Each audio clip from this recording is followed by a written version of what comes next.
पहला सेशन को आपने बहुत ज़्यादा प्यार दिया, उसके लिए सभी को बहुत बताया कि आपका जो स्टडी ब्रेक हो चुका था 3-4 साल के लिए, तो वो क्यों और उसके बाद आपने कैसे उसको कंटिन्यू अपने हम मतलब दोस्तों के साथ ना करें, क्योंकि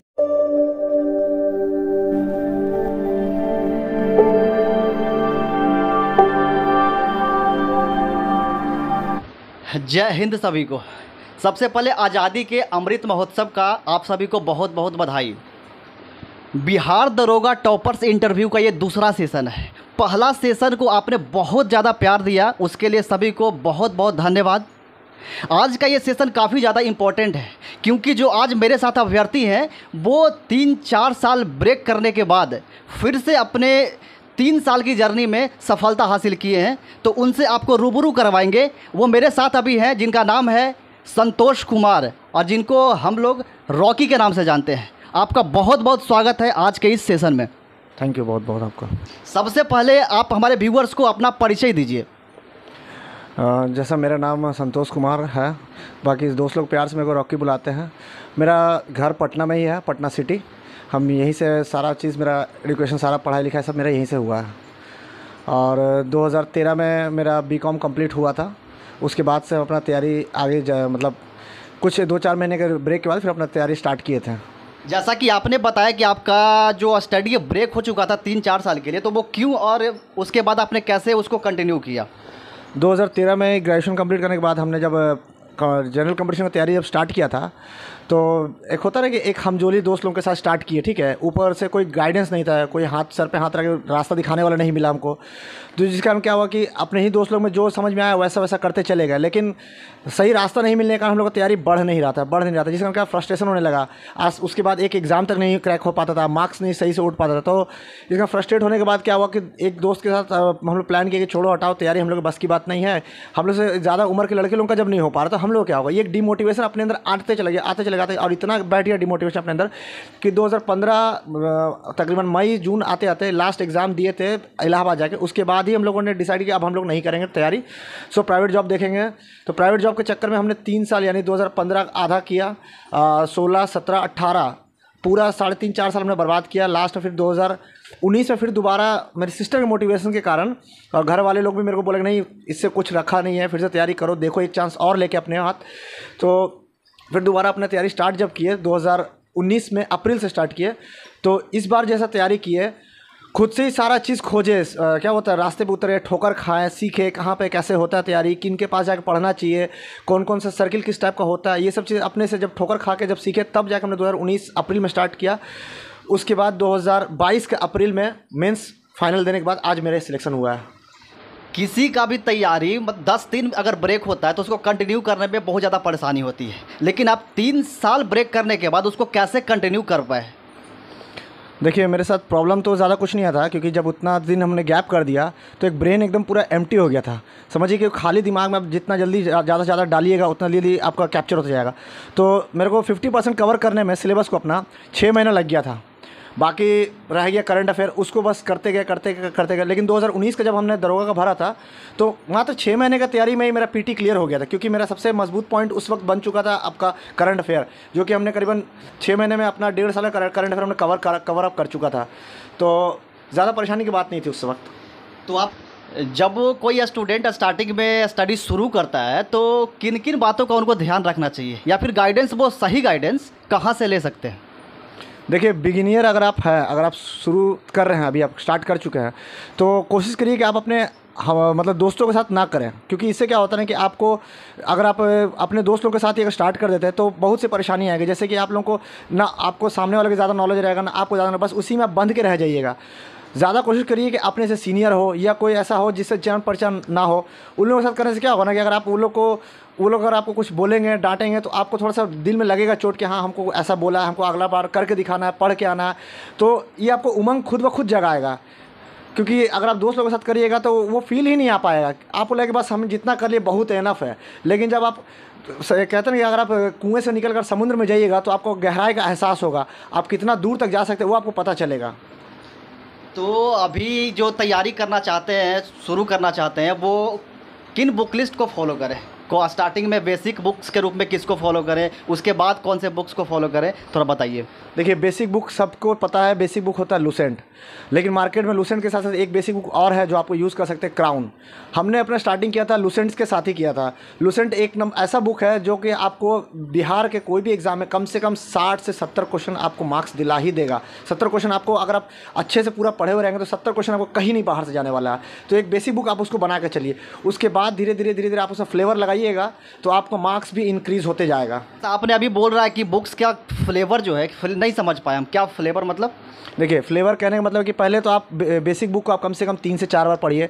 6 महीना जब तक आप लूसेंट को नहीं 3 से 4 बार 5 बार पढ़ लेंगे, 6 महीना चाहे 7 महीना भी हो सकता है, उसके बाद आपको लगेगा कि नहीं अब ये मेरा बुक हो चुका है, तब देखिए कि आप एक स्पेशलाइज सब्जेक्ट के लिए स्पेशलाइज टीचर का, उनका मटेरियल का यूज़ करिए। यही कहने का मतलब था कि अगर आप जैसे फिजिक्स पढ़ रहे हैं तो हमने अपना फिजिक्स को क्या किया ना कि खान सर का एक स्पेशल मटेरियल आता है मार्केट में, वो बुक ले लिया, अपने लूसेंट से भी उसको पढ़ा और देखा कि एक्स्ट्रा क्या हो सकता है इसके लिए, जिससे कि मेरा मार्क्स को और इंक्रीज़ किया जा सके। फिर वैसे ही हमने केमिस्ट्री का झा सर का लिया, बुक्स लिया और उनका क्लास भी ले लिया था। तो केमिस्ट्री के लिए हमने लूसेंट भी पढ़ा, साथ साथ झा सर का भी पढ़ा। बायोलॉजी के लिए हमने दृष्टि का क्विक बुक आता है साइंस का करके, उसमें से बायोलॉजी के लिए हमने पढ़ा, लूसेंट का भी पढ़ा। तो उससे क्या होना कि कुछ क्वेश्चंस बायोलॉजी में नहीं रहता, तो मेरे लिए एक्स्ट्रा क्वेश्चंस का काम कर जाता है बुक्स। फिर हिस्ट्री का कौटिल्य का पढ़ सकते हैं, या फिर आपका ज्ञान बिंदु का नोट्स है वो पढ़ सकते हैं। पॉलिटी के लिए आपके लिए एनफ है लूसेंट, अगर आप पॉलिटी का ही सिर्फ कर लेंगे तो आपके लिए उससे ज़्यादा बाहर नहीं जाने वाला है। ज्योग्राफी भी लूसेंट्स के लिए एनफ है, लेकिन हमने साथ साथ टारगेट विद आलोक सर का जो था, यूपी वाले टीचर है, उनका हमने नोट्स किया था। लेकिन सबसे पहले हमने लूसेंट को कभी नहीं छोड़ा। जब भी रिवीजन करते थे लूसेंट के साथ साथ हमने उस बुक को भी, जो भी अपना फ्लेवर लगाना था, जो भी करना था, उसको भी हमने किया। यानी कि बेसिक बुक्स के रूप में आपको लूसेंट पढ़िए या क्राउन पढ़िए, और आपका इंटरेस्ट जैसे जैसे उस सब्जेक्ट में जागेगा आप खुद ब खुद नए नए टीचर्स का नोट्स वगैरह पढ़ना शुरू कर दीजिएगा। स्टूडेंट दरोगा पीटी को टारगेट कर रहा है तो उनको किन किन सब्जेक्ट पे ज़्यादा फोकस करना चाहिए? देखिए, अगर दरोगा की सी बात कर रहे हैं तो आपको 5 कोर सब्जेक्ट आपको ध्यान में रखना चाहिए। जो 5 कोर सब्जेक्ट को अगर आप कर लेते हैं तो एटलीस्ट 70 क्वेश्चंस 75 क्वेश्चंस आपका वहीं से कवर अप हो जाएगा। बाकी का 5 क्वेश्चंस मैथ्स आता है, और इकोनॉमिक्स, फिजिक्स, केमिस्ट्री और मिसलेनियस मिला के 10 से 15 क्वेश्चन या 20 क्वेश्चन भी हो सकता है। लेकिन आपका 75 क्वेश्चन इन 5 कोर सब्जेक्ट में होता है, जो कि आपका हिस्ट्री, पॉलिटी, ज्योग्राफी, बायो और करंट अफेयर। इन पाँचों अगर आप अच्छे से कम 4 से 5 बार अगर पढ़ लेते हैं तो कम 75 क्वेश्चंस आपका कहीं नहीं जाने वाला इनसे। आप उनमें से अगर 70 क्वेश्चन भी, 65 क्वेश्चन भी सही कर लेते हैं तो आप पीटी क्वालिफाई कर जाइएगा। और इसमें मैथ रीजनिंग भी पढ़ना होगा। पीटी के लिए आपको ज़्यादा ध्यान नहीं देना है। अगर आप बेसिक पढ़ते हैं ना, बेसिक्स क्वेश्चन से अगर आप हर सब्जेक्ट से 50 क्वेश्चन अगर आप निकाल लेते हैं तो आप पीटी और मेंस में जो 20 नंबर 25 नंबर का आता है आराम से हो जाएगा। ज़्यादा डीपली नहीं जाता मैथ रीजनिंग। आप बस बेसिक क्वेश्चन पे ध्यान रखिए। हर चैप्टर को 20-25 चैप्टर रहता है, जिसका 50 क्वेश्चन भी अगर आप कर लेते हैं, 2 से 3 बार रिवाइज कर लेते हैं तो आपके लिए एनफ है उतना।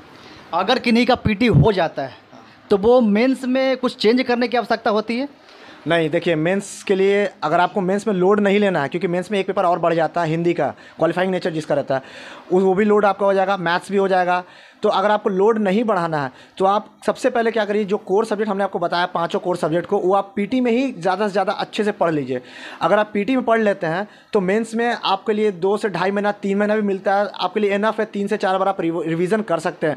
उसके बाद आप रहा 3-4 सब्जेक्ट जो हमने आपको बताया, फिजिक्स, केमिस्ट्री, इकोनॉमिक्स और आपको मिसलेनियस, इसको आप जो है ना मेंस के टाइम भी अगर आप कवर अप कर लेंगे तो भी काफ़ी है। लेकिन कोशिश कीजिए कि आप पीटी के टाइम ही कोर सब्जेक्ट को मजबूत कर ले, ताकि मेंस में आपको लोड नहीं पड़े, क्योंकि आपको उसके साथ फिजिकल भी आपको ध्यान देना पड़ेगा। तो अगर आपको फिजिकल भी आपको देखना है, हिंदी भी देखना है, तो आप पीटी के टाइम ही ज़्यादा से ज़्यादा अगर आप थोड़ा मेहनत कर लेंगे तो आपके लिए अच्छा रहेगा।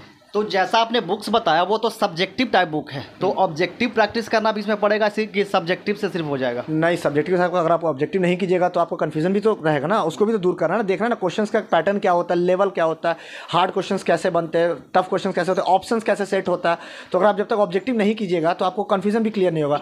तो हमने तो 2 ही बुक लिया था, एक तो घटना चक्र लिया था, उसके बाद आपका लूसेंट का लिया था। इन 2 ही बुक को हम बस बार बार रिविजन करते चले गए, क्योंकि ज़्यादा बुक पढ़ने से भी दिमाग खराब होने लगता है। आपको लगेगा कन्फ्यूजन होने लगेगा कि ये पढ़े कि वो पढ़े एग्जाम के टाइम। नहीं, एक बुक को ही पकड़ के चलिए, 2 बुक को पकड़ के चलिए, उसी को बार बार कंटिन्यू करते, देखिए आपको कन्फ्यूजन हमेशा दूर होते रहेगा। तो घटना चक्र का सब्जेक्ट वाइज लेना है कि जो एक आता है एक ही सब बुक में सभी सब्जेक्ट का आता है? नहीं, हिस्ट्री का आता है जिसमें तीनों हिस्ट्री रहेगा, वो ले लीजिए।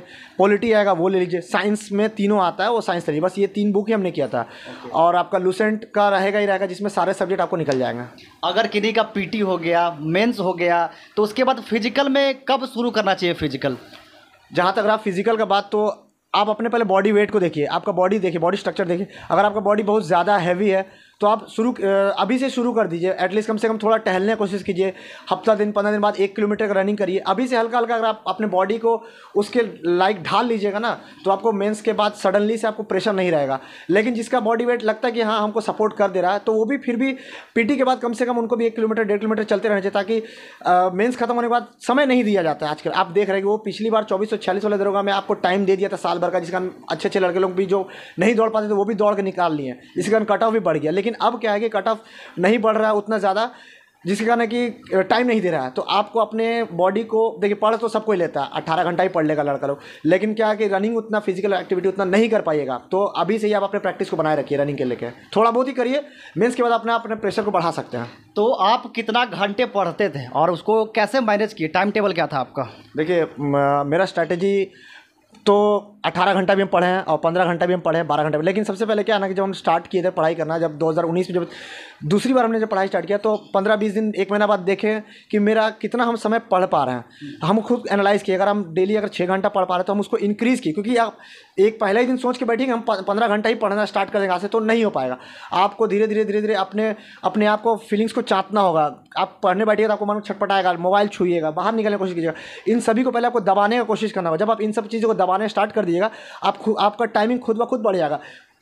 सबसे पहले आप ये देखिए, आप ये सोचिए, हम खुद ही ऐसा सोचते थे कि अगर हम 8 घंटा पढ़ रहे हैं ना, तो मेरा कंपटीटर 10 घंटा पढ़ता होगा, 12 घंटा पढ़ता होगा, जिसके कारण मेरे अंदर ये चीज़ क्षमता आ गया कि नहीं, हमको भी 12 घंटा पढ़ना, हमको भी 15 घंटा पढ़ना। क्योंकि अगर हम नहीं, सामने वाले कंपटीटर से अगर हम ज़्यादा नहीं पढ़ेंगे तो हम उससे ज़्यादा टॉपिक भी नहीं कवर कर पाएंगे। अगर हमको ज़्यादा टॉपिक कवर करना है, एग्जाम के टाइम में रिवीजन को मेंटेन रखना है, तो हमको अपने इन लेवल को इंक्रीज़ करना होगा, पढ़ाई का समय को बढ़ाना होगा और क्वालिटी पढ़ाई पढ़ना होगा। ऐसा नहीं कि सिर्फ पढ़ने बैठ गए तो जो मन में आ रहा हो पढ़ने, क्वालिटी पढ़िए, जो देखिए एग्जाम को टच करता हो उन सब सब्जेक्ट को पहले लीजिए। उसके बाद एक्स्ट्रा जब आपके पास समय बच रहा है तब आप मिसलेनियस जैसा चीज़ों को आप छूइए। जैसा आपने बताया कि 8 घंटे 10 घंटे पढ़ना चाहिए, तो जो स्टार्टिंग में स्टूडेंट करते हैं वो पढ़ लेते हैं, बाकी बीच में जैसे जैसे वो तैयारी करते जाते हैं उनका ब्रेक हो जाता है। बीच में 2 दिन ब्रेक कर देंगे, 4 दिन ब्रेक कर देंगे, तो उस चीज़ को कैसे वो मेंटेन करें कि बीच में ब्रेक ना हो? देखिए मेरा स्ट्रैटेजी जो था, सबका तो हम नहीं बता सकते, लेकिन मेरा जो स्ट्रैटेजी हम आपको बता सकते हैं। मेरा स्ट्रैटेजी ये था ना कि हम रूटीन बनाते थे। एक 8 घंटा 12 घंटे का हम रूटीन बना के लेके चलते थे कि 12 घंटा मेरे को किन सब्जेक्ट को कितना कितना टाइम देना है, ठीक है। तो लेकिन ऐसा नहीं कि हम उसको पूरा साल भर का रूटीन बनाना, नहीं, हम कम से कम 15 दिन का 10 दिन का रूटीन बना के चलते थे, जिसमें हर सब्जेक्ट के लिए टाइम देते थे कि इन सब्जेक्ट को इतना समय में कर सकते हैं, इन सब्जेक्ट को इतना समय में कर सकते हैं। तो उसके बाद हफ्ता दिन के बाद हमने उसको सब्जेक्ट को देखा कि ये सब्जेक्ट को कितना टाइम लग रहा है। अगर मैनेज हो पा रहा तो ठीक है, उसको हम आगे कंटिन्यू करते थे फिर 15 दिन के लिए। अगर नहीं हो पाता था तो उस सब्जेक्ट का टाइम को कट करते थे, अगला सब्जेक्ट का टाइम को बढ़ाते थे। जिसके कारण क्या होता था कि अगर आपका 2 दिन 3 दिन अगर छूट भी जाता है ना, तो आप 15 दिन का रूटीन में आप उसको मैनेज कर सकते थे। उसके बाद हर 15 दिन के बाद हमें रूटीन को चेंज करते जाता था। देखता था कि इस सब्जेक्ट का ये कंप्लीट हो गया तो अगला सब्जेक्ट को उस रूटीन में फिर मैनेज करते थे। तो बस आपको कम से कम 15 दिन 10 दिन का रूटीन बना के चलना ही पड़ेगा। आप एक प्रॉपर रूटीन नहीं फॉलो कर सकते कि एक रूटीन बना लिया और साल भर उसी को चले, नहीं, आप कम से कम 10 दिन का रूटीन बनाइए, उसको देखिए। अगर आपको कंप्लीट हो जाता है तो फिर आप आगे रूटीन को फिर कंटिन्यू कीजिए, उसमें फिर कुछ ऐड कीजिए, कुछ घटाइए, जो कंप्लीट होगा उसको निकालिए, फिर नया सब्जेक्ट को जोड़िए। ये काफ़ी अच्छा आपने बात बताया कि एक ही बार में 1 साल का रूटीन मत बना लीजिए आप। 1 सप्ताह 10 दिन 15 दिन का रूटीन बनाइए और देखिए कि क्या उसमें इंप्रूवमेंट और हो सकता है, तो टाइमिंग को और बढ़ाइए और चेंजेज कीजिए उसमें। तो हम आपसे ये जानना चाहते हैं कि जो आजकल social media, mobile, family, friend का जो डिस्ट्रैक्शन होता है तैयारी के क्रम में, तो उससे कैसे बचा जा सकता है? ये तो सबका साथ ये प्रॉब्लम होता है, मेरे साथ भी हुआ था। तो 2019 में जब 2440 का वैकेंसी हमने जब भरा था, उसमें मेरा मेरिट नहीं बनना था। उसका सबसे बड़ा रीज़न था मेरा सोशल मीडिया। उस वक्त बहुत ज़्यादा पॉपुलर गेम था, पबजी हो गया, फ्री फायर हो गया। तो जैसे ही हम लोग को लॉकडाउन लगा था ना, तो कई लोगों ने पढ़ाई स्टार्ट किया था, लेकिन हमने क्या किया, सोशल मीडिया यूज़ किया, फ्री फायर गेम खेलना स्टार्ट कर दिया, हमने टाइम को बर्बाद किया। लेकिन मेरे को तब झटका लगा जब मेरा मेरिट नहीं बना। उसके बाद यूपीएससी का कुछ एक रिज़ल्ट आया था, उसमें हमने लास्ट पोस्ट एक देखा था, उसमें कहा था कि जो टॉपर्स होते हैं, जो पढ़ने वाले होते हैं ना, उनको धन्यवाद, वो धन्यवाद दूसरों को नहीं देते, उनको धन्यवाद मिलता है। वो कैसे मिलता है? क्योंकि वो लोग खुद ही ये सोशल मीडिया पर नहीं रहते। उस दिन हमने ठाना कि नहीं, इस बार हमको निकालना है, ये मेरा लास्ट एग्जाम होगा, इसको लास्ट मान के चले और अपना जितना भी सोशल नेटवर्किंग साइट्स हो गया, जैसे फेसबुक, इंस्टाग्राम, व्हाट्सएप को छोड़ के बाकी सबको हमने डिलीट किया, क्योंकि ये सब डिस्ट्रैक्शन का चीज़ होता है। आपका बस आप स्क्रॉल करते जाइए, आपका टाइम कब पार हो जाएगा, 6 घंटा 8 घंटा का पता ही नहीं चलेगा। तो सबसे पहले आप जब तक आप अपने अचीवमेंट को पा नहीं ले, तब तक आप सोशल मीडिया से दूर रहिए। सिर्फ व्हाट्सएप यूज़ कीजिए, वो भी तब जब आपको उससे पढ़ाई से रिलेटेड हो। अगर आपका पढ़ाई से रिलेटेड नहीं है तो आप व्हाट्सएप भी डिलीट कर दीजिए।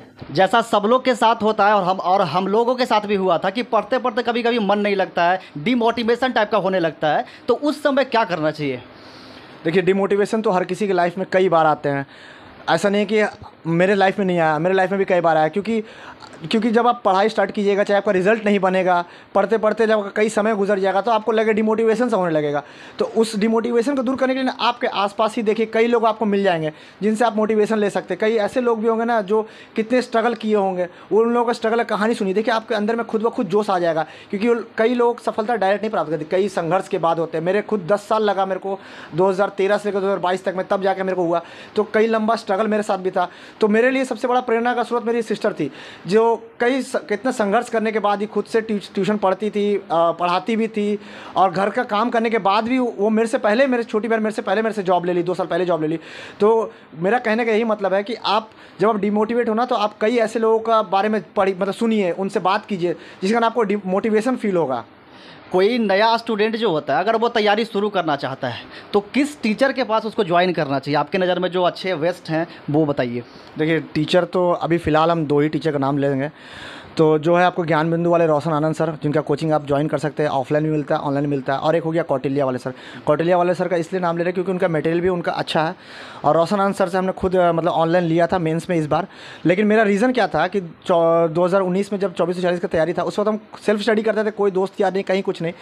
लेकिन जब मेरा मेरिट नहीं बना, तो हमको लगा कि नहीं, हमको कुछ बाहर निकलना चाहिए और कई लोगों के साथ हमको मिलकर पढ़ना चाहिए। तो हमने ग्रुप बना लिया, मोनीलक स्टेडियम में 2 दोस्त के साथ हमने ग्रुप बना लिया। तो हम लोग ग्रुप स्टडी किए, जिससे मेरे को बहुत हेल्प हुआ। ग्रुप स्टडी करने से हेल्प आपको बहुत होगा। तो ग्रुप स्टडी किए, जिसका मेरा था कि इम्प्रूवमेंट होते चला गया। मेरा पिछला बार कम मार्क्स आया था, इसका मेरा इस बार मार्क्स जो है कि 78-79 के लगभग आया है मेरा मार्क्स, हमको जहाँ तक मतलब जोड़ के लगा है। नॉलेज ग्राम की तरफ से एक छोटा सा गिफ्ट। सर, इसके लिए क्या ज़रूरत है आपको?